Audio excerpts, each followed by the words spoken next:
मैं माँ भगवती धर्मगाथा भागयत मंडली रूदल्प जियार सभी श्रोताओं के चरण में कोटि कोटि प्रणाम करता हूँ और मैं आप सबों से आग्रह करता हूँ, कल यानी 24 जुलाई को हम लोग आ रहे हैं आपके गांव, ग्राम पोस्ट रसलपुर, पंचायत नौला, थाना नवट्टा, जिला सहरसा।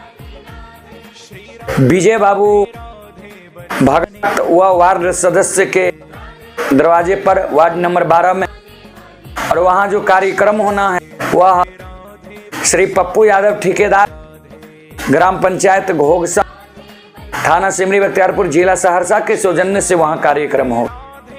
आप लोग आना नहीं भूलें। ग्राम पोस्ट रसलपुर, पंचायत नौला, थाना नवट्टा, जिला सहरसा।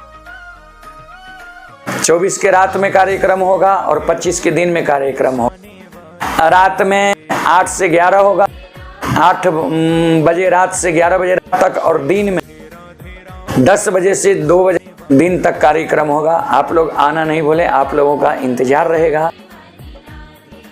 आने के लिए सभी को धन्यवाद, कोटि कोटि प्रणाम।